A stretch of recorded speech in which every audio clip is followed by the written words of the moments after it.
तीन भुवन में तार वीतराग विज्ञान, शिव स्वरूप शिवकार, नमो त्रियोग समारिके।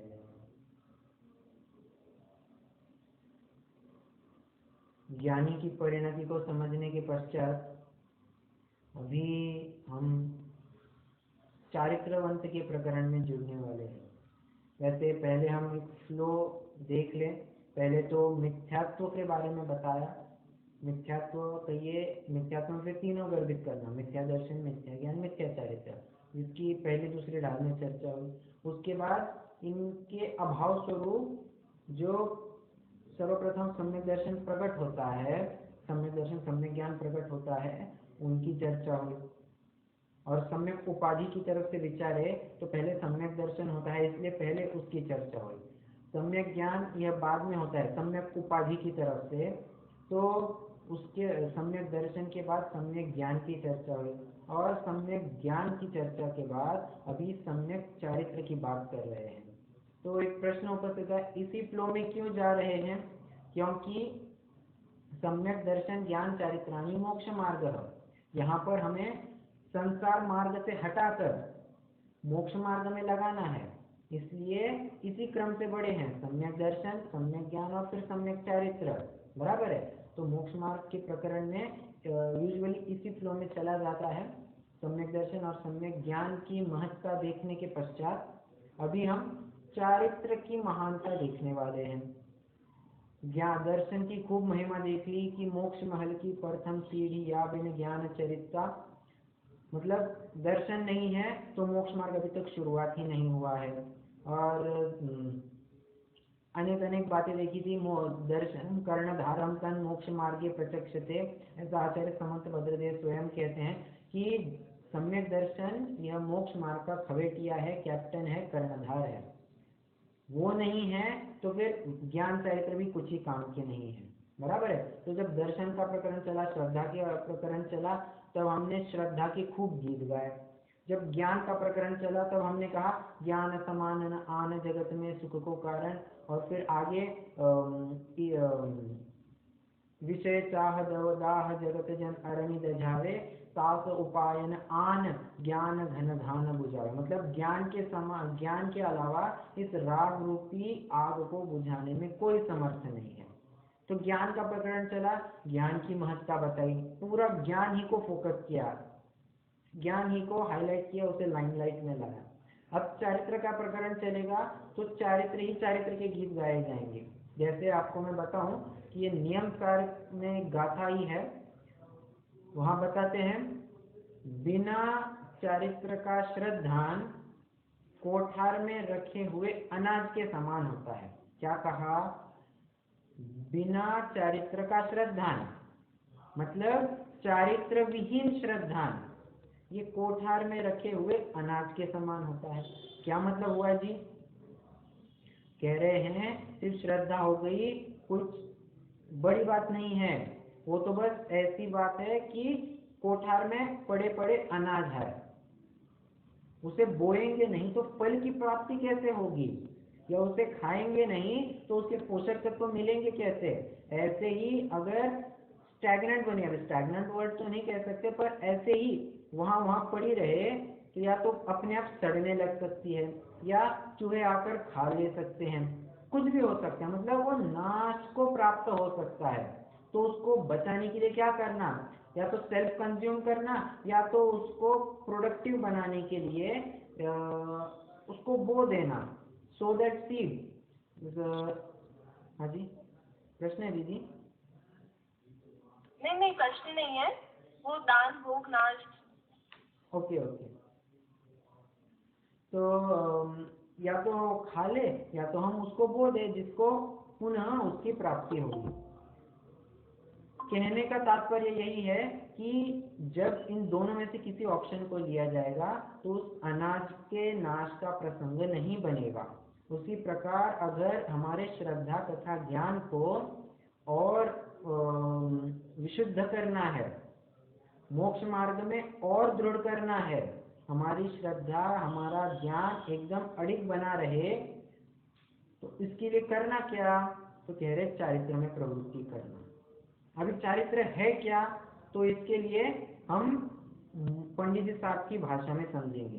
पंडित जी मतलब पंडित टोडरमल जी ने मोक्ष मार्ग प्रकाश के पृष्ठ क्रमांक 248 पे जो लिखा है, मोक्ष मार्ग दो नहीं, मोक्ष मार्ग का निरूपण दो प्रकार से होता है। बस उसी तर्ज पर अभी हम चारित्र में, बस वो फॉर्मूला में वो वेरिएबल में सब्स्टिट्यूट करना है। वहां मोक्ष मार्ग लिखा था, अभी यहाँ चारित्र ले लेना। चारित्र दो नहीं, चारित्र का निरूपण दो प्रकार से होता है। क्या? जो निश्चय में मोक्ष मार्ग, जो निश्चय चारित्र है वो तो आप रूप में लीन रहे फिर सम्यक चारित्र सोई, बराबर। स्वयं में ही रमे रहना, जमे रहना, अपने में ही लीन रहना, ये निश्चय चारित्र हुआ। तो व्यवहार चारित्र क्या? तथा जो निश्चय चारित्र तो नहीं, परंतु निश्चय चारित्र का सहचर एवं निमित्त हो, उसे हम व्यवहार चारित्र कहते हैं। समझ में आया? जब हम सिर्फ चारित्र के बारे में बात करेंगे तब ऐसा कहेंगे चारित्र दो नहीं, चारित्र का निरूपण दो प्रकार से होता है। ठीक है। अब निश्चय और व्यवहार चारित्र, ऐसे दो निरूपित बातें आ गई। तो व्यवहार चारित्र के प्रकरण में जब आएंगे तो व्यवहार चारित्र में फिर कहेंगे व्यवहार चारित्र दो प्रकार का होता है। वहां पर निरूपण नहीं कहेंगे, वहां पर सीधा कहेंगे व्यवहार चारित्र या व्यवहार धर्म दो प्रकार का होता है। क्या? एक मुनि धर्म, एक श्रावक धर्म। इसकी हम विस्तार से चर्चा करेंगे। पहले हम ये 6 ढाला का ये 10वां छंद पढ़ते हैं, फिर और आगे बात बढ़ाएंगे। ये आपको रूपरेखा क्लियर है मैं कैसे लेकर आया हूँ सम्यक चारित्र तक? हाँ भैया। ओके, 10वां छंद पढ़ते हैं।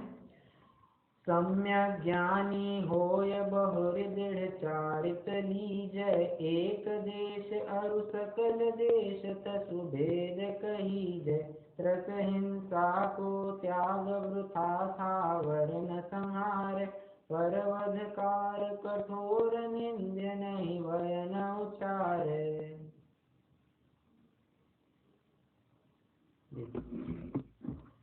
अब थोड़ा सा मुझे कोई पहले चौथी ढाल का वो जो मंगलाचरण का छंद है कोई बताएगा? चौथी ढाल का जो मंगलाचरण। हाँ, देवहु सम्यक ज्ञान सफलार्थ बहुधर्म जो प्रगटावन भान। राइट। तो पहली पंक्ति में क्या कह रहे हैं? सम्यक श्रद्धाधारी पुनि सेवहु सम्यक ज्ञान। सम्यक दर्शन धारण करने के बाद सम्यक ज्ञान में उसका सेवन करना। ये हम काफी चर्चा तब करके आए हैं कि सम्यक दर्शन पहले क्यों, सम्यक ज्ञान बाद में क्यों, ऐसी हम काफी चर्चा करके आए हैं। तो वहाँ पुनि मतलब इसके पश्चात। और यहाँ पर अगर ये 10वें छंद में देखेंगे, यहाँ पर भी कह रहे हैं सम्यक ज्ञानी होय बहुरी दृढ़ चारित लीजिए। बहुरी मतलब होता है पुनि, बहुरी कहिए, पुनि कहिए, उसके पश्चात कहिए, ये एकार्थवाची हुए होते हैं। ठीक है। यहाँ क्या कह रहे हैं? सम्यक ज्ञानी होने के बाद अभी दृढ़ चारित्र को अंगीकार करना। ठीक है। तो यद्यपि बहुरी शब्द दोनों लगा है, वहां पुनि लगा है, यहाँ पर बहुरी लगा है, शाब्दिक स्तर पर ये दोनों एकार्थवाची लिए जाएंगे, परंतु अगर उनका इम्प्लाइड मीनिंग लेना है तो दोनों में थोड़ा सा अंतर पड़ेगा। देखिए, सम्यक दर्शन तथा सम्यक ज्ञान युगपत प्रकट होते हैं। कैसे? युगपत होते हो प्रकाश दीपक से हो, हम देख कर आए, दूसरे श्लोक छंद में देख कर आए, बराबर। मतलब सम्यक दर्शन सम्यक ज्ञान ये दोनों एक साथ होते हैं। ठीक है।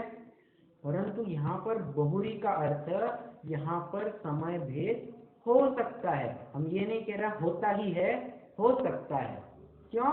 क्योंकि कोई सिर्फ सम्यक दृष्टि बना है, अभी तक उसने व्रत धारण नहीं किए हैं, तो उसको चारित्रवंत थोड़ी ना कहेंगे, बराबर है।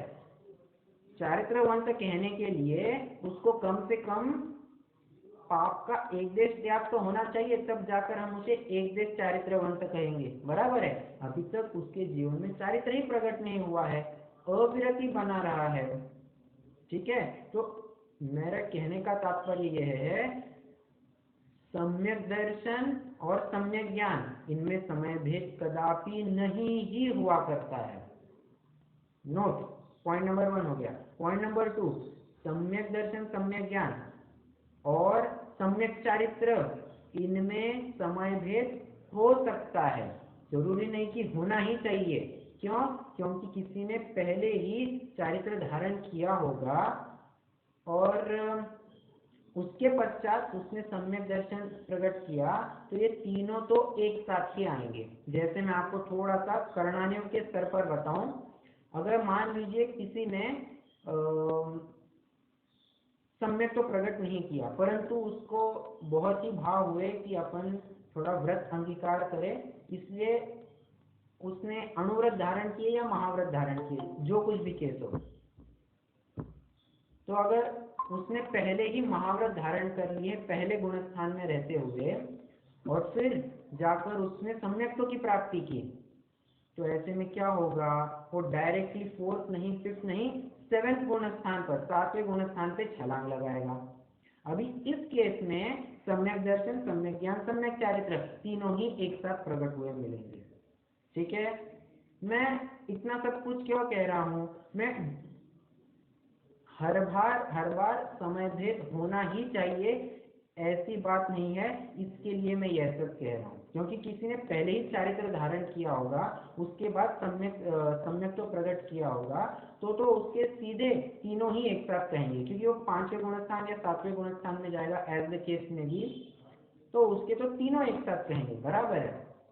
इसीलिए सम्यक चारित्र और सम्यक ज्ञान इनमें समय भेद हो सकता है और यूजुअली यही देखने में आता है। क्योंकि परिपाटी तो यह हुआ करती है कि पहले तत्व ज्ञान हुआ करता है, तत्व ज्ञान तत्वों का अभ्यास होना चाहिए, फिर घर में रहकर परिशह सहन करने का अभ्यास होना चाहिए और तत्पश्चात मुनि व्रत अंगीकार किए जाने चाहिए। सीक्वेंस देख रहे हैं क्या?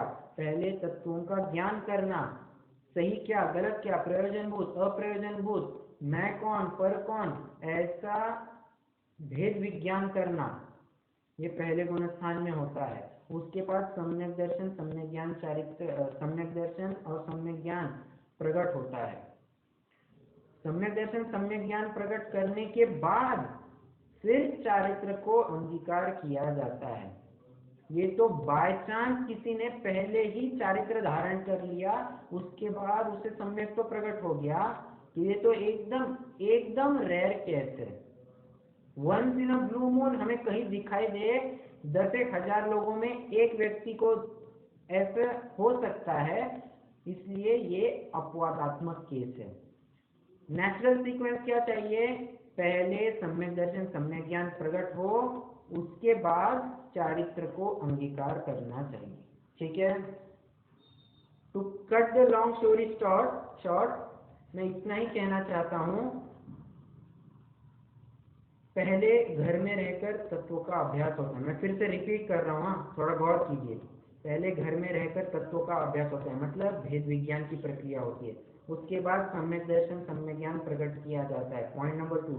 और पॉइंट नंबर 3, उसके बाद व्रत तक संयम धारण करना चाहिए। ठीक है, तो ये एक सेटेड सीक्वेंस है, सम्यक दर्शन सम्यक ज्ञान उसके बाद सम्यक चारित्र। परंतु ऐसी एक रेयर केस भी संभव है जहां पर किसी जीव ने पहले ही व्रत धारण कर लिए, मतलब मिथ्यात्व अवस्था में रहते ही व्रत धारण कर लिए, उसके बाद उसने सम्यक तो प्रकट किया, तो उस केस में तो उसके तीनों ही एक साथ पाए जाएंगे। ठीक है, इतनी बात क्लियर है। मैंने पुनी और बहुरी इनमें जो अंतर था वो करके दिखाया है। ठीक है, तो वहां का जो पुनी है, यहाँ का जो बहुरी है, शाब्दिक स्तर पर भले ही दोनों सेम लगे, परंतु इम्प्लाइड मीनिंग या कॉन्टेक्चुअल मीनिंग उनका अलग अलग होता है। ठीक है, इतनी बात क्लियर है सबको?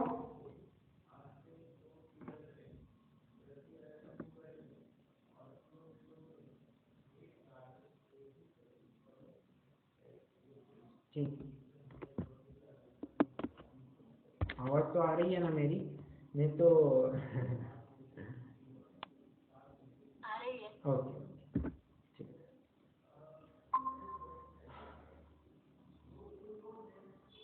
ठीक है, ये अपनी बात हो गई। अभी पुनी और बहुरी, इनमें थोड़ा सा अंतर करना चाहिए। अभी कह रहे हैं ये चारित्र जो है ये दो प्रकार का होता है, एक देश और सकल देश तसु भेद कहीजे। ठीक है, इन्होंने डायरेक्टली कह दिया कि चारित्र के दो भेद होते हैं। ये ऐसे नहीं कहते बैठे कि चारित्र का निरूपण दो प्रकार से होता है। क्यों? क्योंकि ये तीसरे ढाल में पहले ही बात करके आए हैं, मोक्ष मार्ग दो नहीं, मोक्ष मार्ग का निरूपण दो प्रकार से होता है, ये पहले ही कहकर आए हैं। तो यहाँ पर समझना चाहिए कि यहाँ पर व्यवहार चारित्र की बात चलने वाली है, निश्चय चारित्र वहीं पर कह के आए, अभी व्यवहार चारित्र की बात चल रही है। तो व्यवहार चारित्र को हम सीधा कह दे कि ये दो प्रकार का होता है तो कोई आपत्ति नहीं होगी। ठीक है, अभी इसके लिए मैं थोड़ा सा एक प्रेजेंटेशन शेयर करता हूँ।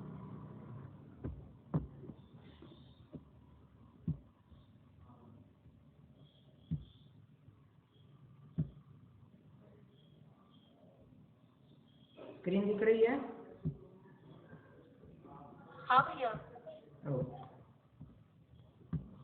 देखिए, वैसे अभी अपना श्रावक के व्रतों की चर्चा चलने वाली है। धर्म के दो भेद कह दिए, चारित्र के दो भेद कह दिए, एक देश और दूसरा सर्वदेश। सर्वदेश तो अपने नग्न दिगंबर मुनिराज संतों के होता है, और एक देश चारित्र ये हम आप तरीके श्रावकों के पाए जाते हैं। ठीक है, तो ऐसे श्रावक की चर्या कैसे होती है, अब इसका निरूपण चल रहा है इस चौथे ढाल में, तो उसी को लेकर मैंने प्रेजेंटेशन भी बनाया है। तो पहले तो हम व्रत किसे कहते हैं ये देखते हैं। देखिए, तत्वार सूत्र के 7वें अध्याय का पहला सूत्र है, हिंसा नृत स्तेया ब्रह्म परिग्रहेभ्यो विरतिर्व्रतम। फिर से पढ़ते हैं, हिंसा नृत स्तेया ब्रह्म परिग्रहेभ्यो विरतिर्व्रतम। संधि कीजिए, हिंसा अनृत अस्तेय अब्रह्म परिग्रह विरति व्रतम। सॉरी वो स्तेय रहेगा, सिर्फ स्तेय है। हिंसा अनृत स्तेय अब्रह्म और परिग्रह। तो क्या कह रहे हैं, इनके त्याग रूप व्रत हुआ करते हैं। हिंसा, झूठ, चोरी, कुशील, परिग्रह, इन 5 पापों के त्याग रूप व्रत हुआ करते हैं।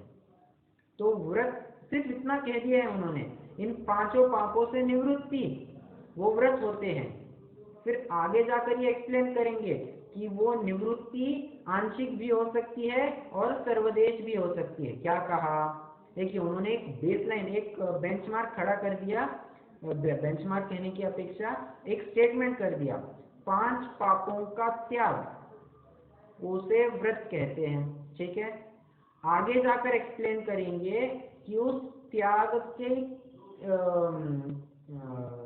लिमिट कितनी है, या वो आंशिक रूप से त्याग हुआ है या पूर्ण रूप से त्याग हुआ है। अगर आंशिक रूप से त्याग हुआ है तो हम उसे अणुव्रत ऐसा कहेंगे, और अगर वो पूर्ण रूप से त्याग हुआ है तो हम उसे पूर्ण व्रत या महाव्रत या सर्वदेश व्रत कहेंगे। ठीक है, इतना क्लियर है।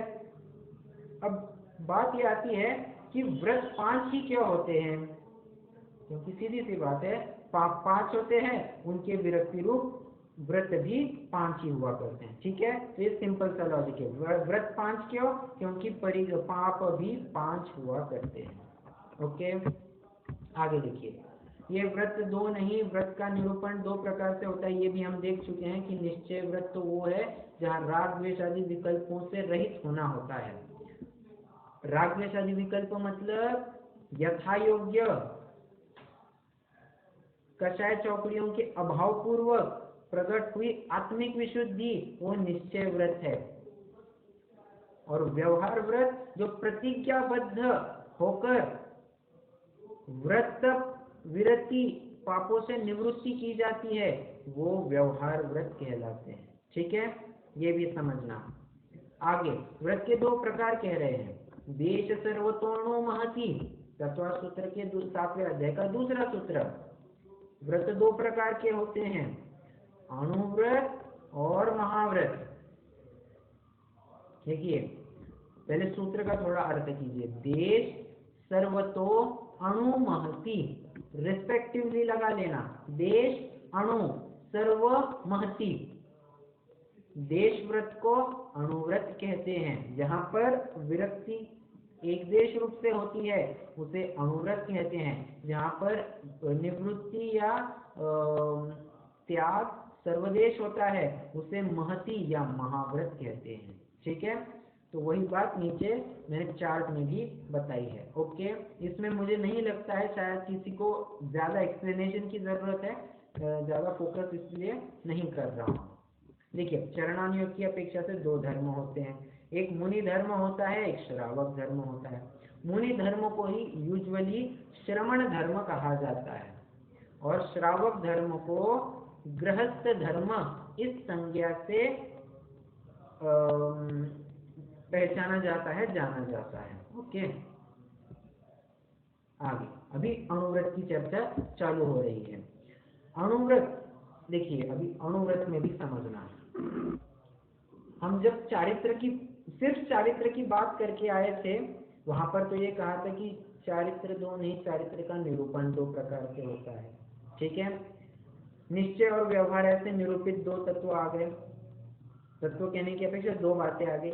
व्यवहार के प्रकरण में जब आए तब हमने ऐसा कह दिया कि धर्म व्यवहार चारित्र 2 प्रकार का होता है। ये हमने स्ट्रेट फॉरवर्ड कह दिया, एक देश व्रत और सकल देश व्रत, ऐसा कह दिया। अब जब एक देश व्रत की चर्चा चलेगी वहां पर फिर से ये निश्चय व्यवहार की वो परिभाषा लगा लेना कि अणुव्रत 2 नहीं, अणुव्रत का निरूपण 2 प्रकार से होता है। जो आत्मिक विशुद्धि है या कहिए 2 कषाय चौकड़ियों पूर्वक प्रकट हुई आत्मिक विशुद्धि है उसे निश्चय अणुव्रत कहते हैं।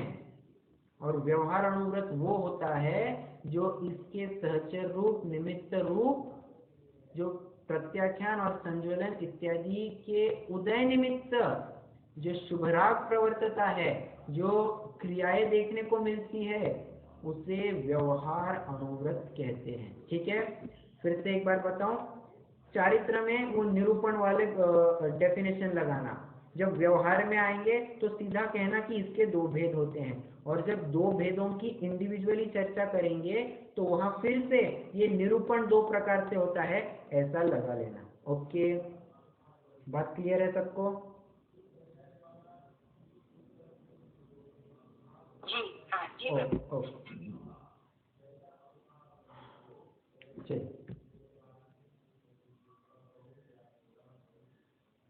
ये तो मैंने बस नीचे नोट ही लिखा है कि निश्चय अणुव्रत 5वें गुणस्थान में ही पाए जाते हैं, परंतु बाहरी आचरण पहले गुणस्थान में भी पाए जा सकते हैं। नो डाउट, जहाँ जहाँ निश्चय अणुव्रत होंगे वहाँ वहाँ व्यवहार अणुव्रत होंगे ही होंगे, परंतु जहाँ जहाँ व्यवहार अणुव्रत होंगे वहाँ पर निश्चय अणुव्रत हो भी सकते हैं, नहीं भी हो सकते हैं। यहाँ व्याप्ति एक तरफी ही घटित होती है। अब ये व्याप्ति क्या होती है, ये व्याप्ति ज्ञान क्या होता है, ये आप शायद 3-4 वर्ष के बाद पढ़ेंगे।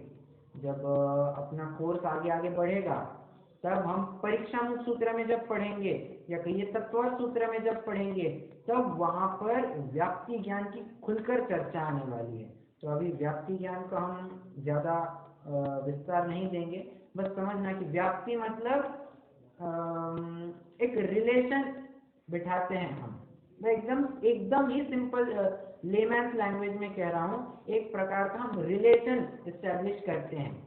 जहाँ जहाँ निश्चय अणुव्रत होगा वहाँ वहाँ तदनुसार हमें बाहरी आचरण भी दिखेगा ही, परंतु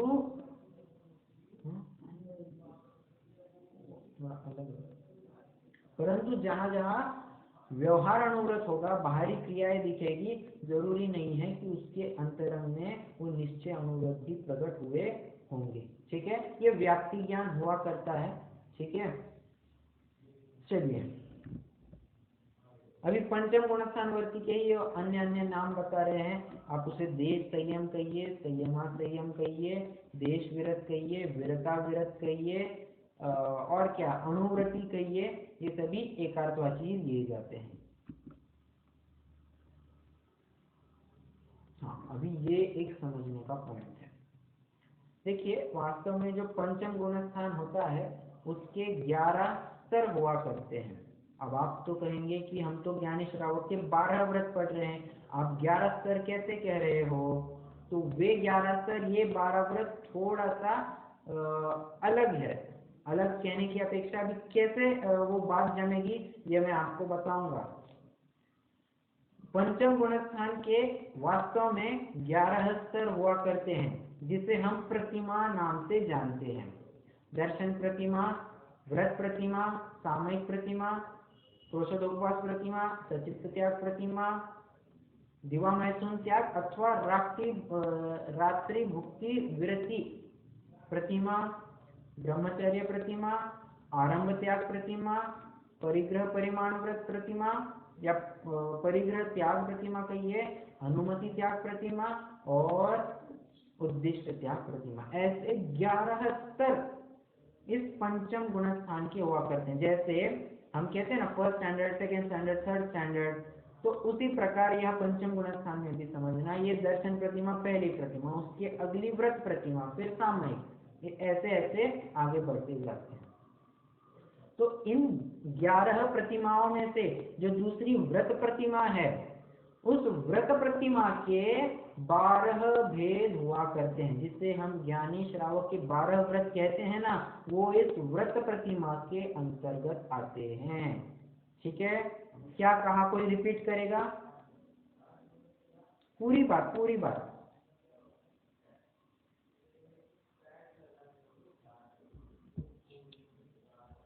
श्रावक के व्रत तो 12 होते हैं, लेकिन प्रतिमा 11 होती है।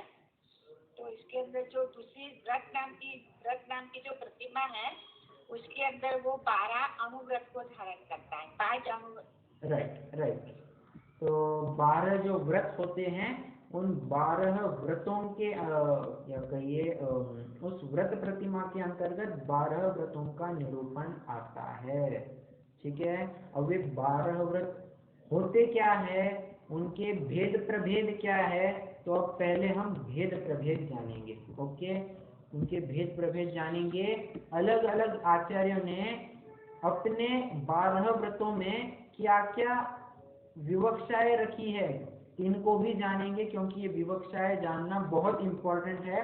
हम यूजुअली क्या जानते हैं? हाँ, 5 अणुव्रत है, फिर गुणव्रत में दिग्व्रत, देशव्रत और अनर्थ दंड व्रत आ जाता है, और दूसरा क्या, शिक्षा व्रत में हम कहते हैं कि सामयिक, प्रोषदोपवास, अतिथि संविभाग और भोग परिमाण। ये हम यूजुअल परिभाषा कहते हैं।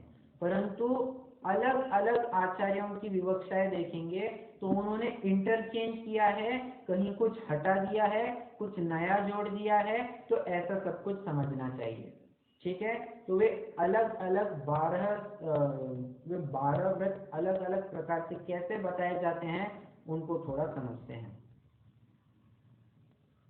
ये तो वही बात है कि वो व्रत प्रतिमा के अंतर्गत सभी आ जाते हैं 12 व्रत। अब 12 व्रतों का 3 भागों में 12 व्रतों को 3 भागों में विभाजित किया जाता है। अणुव्रत, गुणव्रत, शिक्षा व्रत। फिर से व्रतों को 3 भागों में विभाजित किया जाता है, अणुव्रत, गुणव्रत, शिक्षा व्रत। ठीक है, अणुव्रत तो 5 होते हैं, गुणव्रत 3 हुआ करते हैं और शिक्षा व्रत 4 हुआ करते हैं। टोटल कीजिए 5, 3, 4, 12 व्रत हो गए। ओके, अभी इनका स्वरूप क्या है, ये स्वरूप भी समझते हैं थोड़ा। अणुव्रत, अणुव्रत जो पापों से एक देश निवृत्ति है, आंशिक त्याग है, उसे हम अणुव्रत कहते हैं। ठीक है। गुणव्रत, गुणव्रत मतलब विद्यमान गुणों की वृद्धि करना, ऐसा यहाँ पर स्वरूप कह रहे हैं। विद्यमान गुणों की वृद्धि करना, ये जो वास्तव में मूल अणुव्रत जो है इनको और मल्टीप्लाई करना, ठीक है। मतलब इनके पालन में और विशुद्धता लाना और सक्षमता लाना, या कहिए और फाइननेस लाना। तो ये काम किसका है? ये गुणव्रत के माध्यम से होता है। गुण मतलब क्या होता है? मल्टीप्लाई करना। हम कहते हैं ना 2 को 3 से गुणा करो, मतलब 2 × 3, 2 × 3। उसी प्रकार ये गुणव्रत का काम क्या है?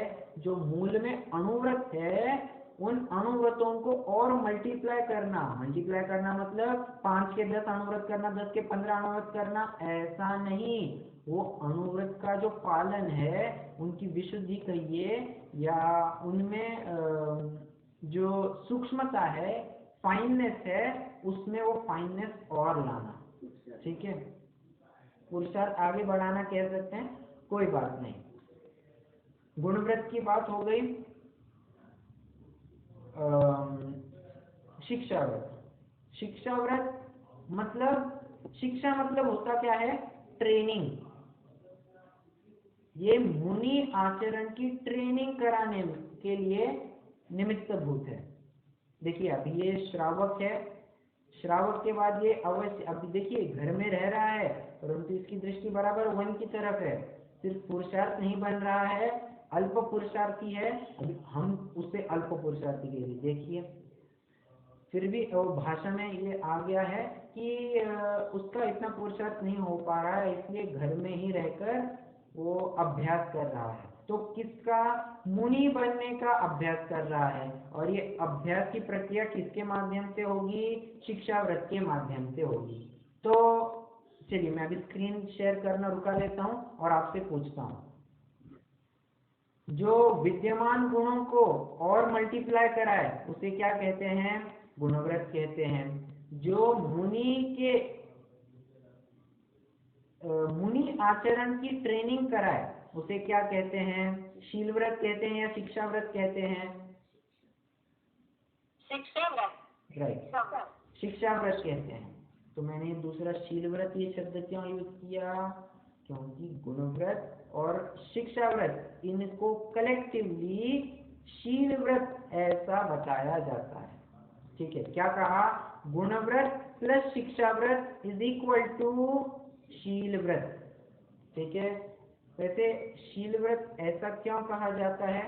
क्योंकि मूल तो ये अणुव्रत हुआ करते हैं और शीलव्रत वे होते हैं जो इस मूल फसल को बांधे रखते हैं, आंच नहीं आने देते हैं। तो आंच जो आएगी वो पहले बांध की तरफ आएगी, फेंसिंग की तरफ आएगी, सीधे मूल अणुव्रतों के ऊपर घात नहीं होगा। तो ये शीलव्रत है, ये अणुव्रतों की रक्षा करते हैं, ठीक है, इसलिए इसका नाम शीलव्रत होता है। अभी जो यूजुअल अणुव्रतों की, गुणव्रतों की और शिक्षाव्रत की विवक्षा चलती है वो तो आचार्य उमा स्वामी की चलती है। क्या अणुव्रत तो वैसे किसी ने अलग कहे ही नहीं है, अणुव्रत तो सभी ने एक स्वर से पांचों पापों का त्याग यही बताया है। तो हिंसाणुव्रत, अहिंसाणुव्रत, सत्याणुव्रत, अचौर्याणुव्रत, ब्रह्मचर्याणुव्रत और परिग्रह परिमाणव्रत। तो ऐसे एक स्वर से सभी ने अणुव्रतों की एक ही विवक्षा बताई है। और विवक्षा भेद जो होता है वो गुणव्रत और शिक्षाव्रत में पड़ता है। आचार्य उमा स्वामी ने जो गुणव्रत में नाम गिनाए हैं वो है दिग्व्रत, देशव्रत और अनर्थ दंडव्रत। फिर से गुणव्रत में आचार्य उमा स्वामी ने, जो कि एक स्टैंडर्ड बनाया जा का जो स्टैंडर्ड है वो आचार्य उमा स्वामी के तौर पर चलता है, उनके हिसाब से ही ये 12 व्रत कहे जाते हैं। तो गुणव्रत में उनकी क्या विवक्षा है? दिग्व्रत, देशव्रत और अनर्थ दंडव्रत। शिक्षा व्रत में उनकी क्या विवक्षा है? तो शिक्षा व्रत में वे कहते हैं सामायिक प्रोषधोपवास, अतिथि संविभाग और उपभोग परिभोग परिमाण व्रत। ठीक है, छड़ालाकार ने उपभोग परिभोग परिमाण व्रत को परिग्रह परिमाण व्रत ऐसा नाम दिया है। सॉरी, भोगों को भोग परिमाण व्रत ऐसा नाम दिया है। फिर से आचार्य उमा स्वामी ने जो उपभोग परिभोग परिमाण व्रत ऐसा लिखा है, छेड़ालाकार उसे भोगों को भोग परिमाण व्रत लिखते हैं। यहाँ का भोग वहां के लिए उपभोग है, यहाँ का उपभोग वहां के लिए परिभोग है। ओके, हाँ, दोनों की यही सेम विवक्षा है। अभी और भी विवक्षाएं इसमें मिलती है। तो किन किन की मिलती है? एक तो अपने आचार्य समंतभद्र की मिलती है, दूसरी आचार्य कुंद की भी मिलती है, तीसरी ये जो वसुनंदी आचार्य है, हालांकि ये तो विद्वान थे परंतु ये भट्टारक परंपरा के होने से इनको आचार्य पदवी दी जाती है। तो ये वसुनंदी जी जो थे उनकी भी एक विवक्षा यहाँ पर आती है। अब वो क्या विवक्षाएं हैं ये मैं बस आपको चार्ट के माध्यम से ही बताऊंगा। अगर कुछ विशेष एक्सप्लेनेशन रहेगा तो मैं आपको वो आने वाली कक्षाओं में जब हमारी गुणव्रत और शिक्षाव्रत की चर्चा चलेगी उस प्रकरण में बताऊंगा। अभी मुझे नहीं लगता है कि इस गुणव्रत और शिक्षाव्रत को यहीं क्यों डाला, वहीं क्यों नहीं डाला, ये बताने की अभी जरूरत है। चर्चा जैसे चलेगी तभी बता दूंगा। ओके, लेकिन मैं एक मिनट स्क्रीन शेयर करता हूँ।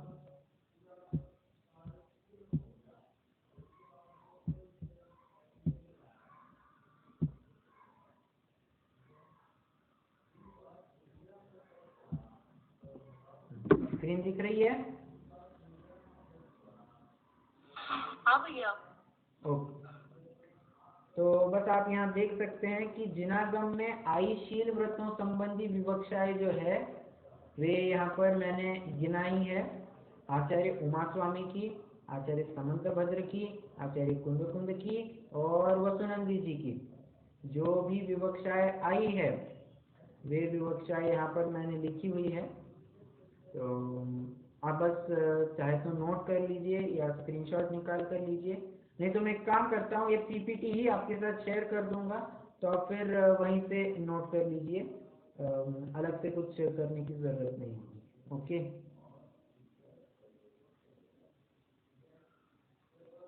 देखिए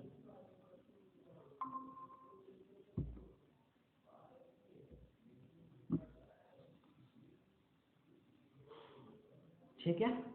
चलिए अभी अपन अपने मूल विषय में आ जाते हैं। हम तो वैसे अणुव्रतों की चर्चा अभी हमें शुरू करनी है। वैसे आगे बढ़ने से पहले एक बात और कहना चाहता हूँ। वास्तव में पालन करने योग्य तो मुनि धर्म ही है। अणुव्रत ये कितने टाइम तक चलेगा ऐसा, भले ही हमें हमारे जिनागम में ऐसी कोई सीमा नहीं है कि आप अणुव्रत कितने काल तक पालन कर सकते हो, आप अपनी पूरी जिंदगी भी अणुव्रत पालन कर सकते हो, परंतु विचार कीजिए क्या सिर्फ अणुव्रत के माध्यम से मोक्ष प्राप्त किया जा सकता है? नहीं किया जा सकता। उसके लिए तो महाव्रत ही धारण करने पड़ते हैं। तो ये जीव अभी घर में क्यों बैठा है?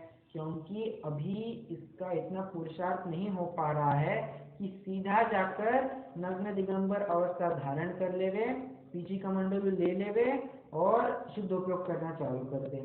अभी तक उसकी इतनी प्रवृत्ति नहीं हो पाई है।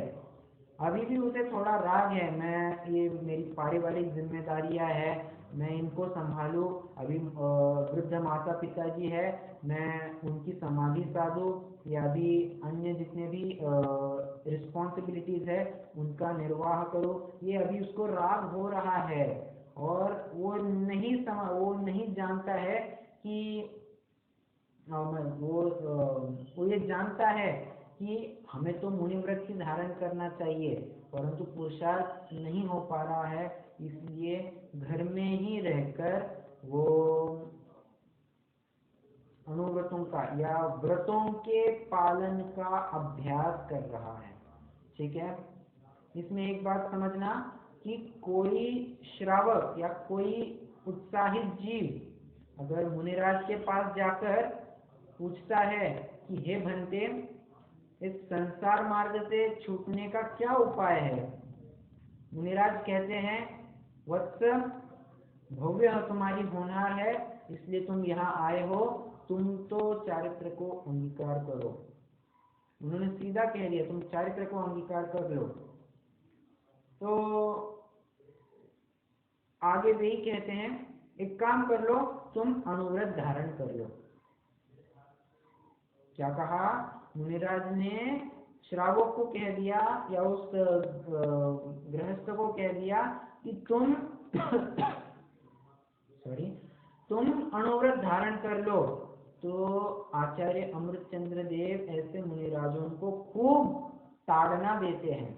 वे कहते हैं कि वो इतने उत्साह से आया था कि चाहता तो अभी मुनिव्रत ही धारण कर लेता, परंतु तुमने उसे अपद में संतुष्ट करा दिया, तो ये तुमने घोर अपराध किया है, तुम्हें इसका फल भुगतना पड़ेगा, ऐसा कह दिया। तो ऐसा क्यों कहा, क्योंकि वे भी ये जानते हैं कि वास्तव में जो आचरण भी है वो मुनि का आचरण ही है, परंतु अगर वो जीव कहे, सामने वाला जीव, कि मुनिराज मेरी अभी इतनी सामर्थ्य नहीं है कि मैं तुरंत मुनि दीक्षा धारण करूं, तब जाकर मुनिराज का ये दायित्व होता है कि वे उसे अनुव्रत दिलाए। सीधे अगर उसे अनुव्रत देंगे तो ये मुनि की तरफ से बहुत बड़ी गलती मानी गई है। ये इसके लिए आपको रेफर करना होगा पुरुषार्थ सिद्धि उपाय के 16वें, 17वें और 18वें श्लोक को। ठीक है, इन 3 श्लोक को आप देख लीजिए, वहां पर आपको एक पूरा प्रकरण मिल जाएगा। वहां पर आचार्य अमृतचंद्र देव ने खूब ऐसे मुनिराजों को ताड़ना दी है। और आपको ये भी मालूम होगा कि जो भट्टारक परंपरा के एक महान प्रवर्तक रहे पंडित आशाधर जी, उनको भी आचार्य कल्प की उपाधि से वे सम्मानित या विभूषित करते हैं। वे आचार्य आशाधर पंडित आशाधर जी ने 2 ग्रंथ लिखे हैं, एक अनगार धर्मामृत और एक प्रागार धर्मामृत। तो पहले उन्होंने अनगार धर्मामृत लिखा और उसके बाद सागार धर्मामृत लिखा। देखना, नोट करना थोड़ा, पहले अनगार धर्मामृत लिखा, फिर सागार धर्मामृत लिखा, और सागार धर्मामृत की जब प्रस्तावना करने लगे तब वे कहते हैं कि अभी अभी जिस अनगार धर्मामृत या अनगार धर्म की, मुनि धर्म की चर्चा करके आए, वास्तव में पालन करने योग्य और प्रकट करने योग्य तो वही है। चरणानियों की बात चल रही है तो उस हिसाब से ही लेना, प्रकट करने योग्य तो वही है, परंतु जिन जीवों का पुरुषार्थ न बने वे जीव इस अभी सागर धर्मामृत का जो विषय चलेगा ऐसे गृहस्थ धर्म को अंगीकार करे और भावना तो ये भाए कि हमें भी आगे जाकर मुनिव्रत धारण करना है। निष्कर्ष मेरा इतना ही है कि ये जो एक देश व्रत है, ये एक देश व्रत कहिए कि मजबूरी में उठाया गया कदम है, ऐसा कहने में भी कोई आपत्ति नहीं है, क्योंकि ना तो वो पूर्ण पुरुषार्थ धारण कर पा रहा है कि मैं मुनिव्रत ही धारण कर लूं, और ना ही वो ऐसे पूर्णतः राग द्वेष में भी रचा पचा रह सकता है। क्यों, संसार से तो विरक्ति हो गई है, तो ना उगलते बनता ना निगलते बनता ना उगलते बनता, ऐसी स्थिति में वो पहुंच गया है। एक बाजू में खाई एक बाजू में कुआं, ऐसी बीच के रास्ते से वो चल रहा है, और इसीलिए कहा है कि वो एक मजबूरी का मार्ग है, ये कोई परमार्थ मार्ग नहीं है। परमार्थ चारित्र तो मुनि का चारित्र हुआ करता है, सकल चारित्र हुआ करता है। ठीक है, चलिए, अगर आपको कुछ शंका हो तो आप रख सकते हैं, नहीं तो फिर आज आगे विषय नहीं बढ़ाएंगे, क्योंकि कल से अपना वो अहिंसानुव्रत का ही प्रकरण चलेगा। और अभी थोड़ा रोचक प्रकरण चलने वाला है, क्योंकि हम अभी जितनी कुछ चर्चा करेंगे ये 6 ढाला का आधार तो रहेगा ही, साथ साथ हम तत्वार सूत्र भी देखने वाले हैं, रत्नकर्ण श्रावकाचार का भी आधार लेने वाले हैं। तो एट ए ग्लांस आपके वे ग्रंथों का भी अध्ययन हो जाएगा। आपको अलग से फिर उनका चर्चा करने मतलब वैसे उनकी चर्चा जब होगी तो वो करेंगे ही, परंतु एक इन शॉर्ट एंड क्रिस्प इन ग्रंथों का भी आपका अध्ययन हो जाएगा। आपको एक रूपरेखा ख्याल में आएगी कि एक आचार्य की क्या विवक्षा है, दूसरे आचार्य की क्या विवक्षा है, और दोनों ही आचार्य परंपराएं या कहिए दोनों ही आचार्यों की विवक्षाएं वितरागता की तरफ कैसे ढल रही है, ये आपको सब समझ में आएगा। कल से अपना अनुव्रत का प्रकरण चलने वाला है। आगे बढ़ने मतलब विषय रोकने से पहले मैं आज का जितना कुछ भी टॉपिक हुआ है वो एक 5 मिनट में समराइज करता हूँ और फिर रुक जाएंगे। पहले तो हमने ये देखा कि चारित्र दो नहीं, चारित्र का निरूपण 2 प्रकार से होता है। जो निश्चय चारित्र है वो तो आत्मिक विशुद्धि समझना, आप रूप में लीन रहे थे सम्यक चारित्र सोई, ये निश्चय व्यवहार है। तथा जो निश्चय चारित्र तो नहीं परंतु निश्चय चारित्र का सहचर एवं निमित्त हो उसे व्यवहार चारित्र कहते हैं। अब व्यवहार चारित्र की बात चल रही है तो हम सीधे कहेंगे, यहाँ निरूपण विरूपण ऐसा नहीं कहना, सीधा कहना व्यवहार चारित्र 2 प्रकार का होता है, एक देश चारित्र, सकल देश चारित्र। ओके, जब एक देश चारित्र की बात चलेगी, सर्वदेश चारित्र की बात चलेगी, तब पुनः उनके इंडिविजुअल लेवल पर लगा लेना कि एक देश चारित्र 2 नहीं, एक देश चारित्र का निरूपण 2 प्रकार से होता है। कि जहाँ पर 2 कषाय चौकड़ियों पूर्वक जो आत्मिक शुद्धता हुई है उसे हम निश्चयानुव्रत कहते हैं, तथा प्रत्याख्यानावरण और संज्वलन कषाय के उदय जनित जो राग भाव के माध्यम से क्रियाओं में प्रवर्तता है उसे हम व्यवहार अनुव्रत कहते हैं। तो निश्चय व्यवहार के यहाँ पर फिर से लगा लेना। ठीक है, वैसे हम तो व्रत की बात कर रहे थे। व्रत 2 प्रकार के होते हैं, एक नहीं, पहले थोड़ी आगे की बात कही। व्रत किसे कहते हैं, पहले व्रत की परिभाषा देखी हमने, राइट। व्रत की परिभाषा देखी, किसे कहते हैं, 5 पापों के त्यागों को हम व्रत कहते हैं, बराबर है। तो वो व्रत दूसरे सूत्र में कहते हैं 2 प्रकार का होता है, देश सर्वतोनु महति, देश व्रत को आप अनुव्रत कहना और सर्वदेश व्रत को आप महाव्रत कहना। ठीक है, तो महाव्रत की चर्चा अभी नहीं चलने वाली है, वो तो 6वीं ढाल में पूरी महाव्रत ही की चर्चा आएगी, तो उसकी चर्चा तदनुसार देख लेंगे। अभी अपना प्रकरण अनुव्रत का चल रहा है। तो अनुव्रत ये कौन से गुणस्थान में पाए जाते हैं, तो अनुव्रत ये 5वें गुणस्थान में पाए जाते हैं।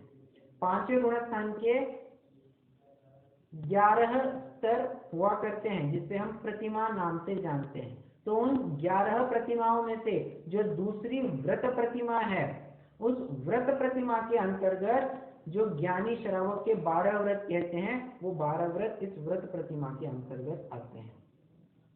तो 12 व्रत हमने 3 भागों में विभाजित किए थे, अणुव्रत, गुणव्रत, शिक्षा व्रत। 5 अणुव्रत जो कि मूल व्रत होते हैं, गुणव्रत 3 होते हैं जो कि इन अणुव्रतों को और इनकी वृद्धि कराते हैं, इनको और वृद्धिंगत करते हैं, बढ़ाते हैं, मल्टीप्लाई करते हैं, ऐसे गुणव्रत होते हैं। और शिक्षा व्रत 4 होते हैं जो कि हमें मुनि बनने की ट्रेनिंग कराते हैं। क्या कहा, मुनि अभी तो मुनि है नहीं, परंतु वैसा बनने के लिए वो एक ट्रेनिंग पीरियड है। हमें सीए में होता है ना, इंटरमीडिएट हो गया तो सीए बनने से पहले तुम 3 साल प्रैक्टिस करो, ट्रेनिंग करो, आर्टिकलशिप करो, तब जाकर हम तुम्हें वो फाइनल देने के बाद हम तुम्हें सीए की डिग्री दे देंगे, बराबर है। तो सीधे कभी सीए नहीं बना जाता, पहले तो उसके लिए ट्रेनिंग करनी होती है। उसी प्रकार सीधे मुनि किसी को बनने की ताकत नहीं है, तो इसलिए उसको ट्रेनिंग करनी होती है गृहस्थ अवस्था में रहकर, तो वो शिक्षा व्रत के माध्यम से होता है। ठीक है, तो ऐसे 12 व्रत के हमने भेद देखे। और एक्स्ट्रा एक बात और देखी थी, गुण व्रत को और शिक्षा व्रत को कलेक्टिवली शील व्रत ऐसी संज्ञा दी जाती है। ओके, गुण व्रत प्लस शिक्षा व्रत इज इक्वल टू शील व्रत। इनकी बात करने के बाद हमने ये देखा, वैसे अलग अलग विवक्षाएं क्या है इनकी चर्चा तो अपनी आगे चलने वाली है, तो वो भी एक पॉइंट हुआ। और लास्ट में हमने ये देखा कि वास्तव में जो पालन करने योग्य है वो तो मुनि व्रत ही है, परंतु किसी जीव का उतना पुरुषार्थ नहीं बन पा रहा है, वो ना ही पूर्ण संसार में रह सकता है, ना ही सीधे मोक्ष मार्ग में लग सकता है। मोक्ष मार्ग मतलब सीधे ही ना महाव्रत धारण कर सकता है। तो क्या करना, एक बीच का रास्ता अपना लिया, जिसमें रहकर वो संसार से मतलब जो अपनी पारिवारिक जिम्मेदारियां है उनका निर्वाह तो करता ही रहेगा, परंतु साथ साथ जो अपना मुख्य उद्देश्य है उसके लिए ट्रेनिंग भी करता रहेगा, प्रैक्टिस भी करता रहेगा और अपने मोक्ष मार्ग को प्रशस्त करेगा। ये ऐसा अनुव्रत होता है। ठीक है, चलिए, तो आज का विषय भी मैंने एक इन शॉर्ट समराइज करा दिया है। कुछ शंका हो आप जरूर रख सकते हैं, नहीं तो जिन्होंने नहीं पूरा विषय सबको समझ में आया है। हाँ भैया, ओके ओके हाँ जी। चलिए, तो जिन्होंने करते हैं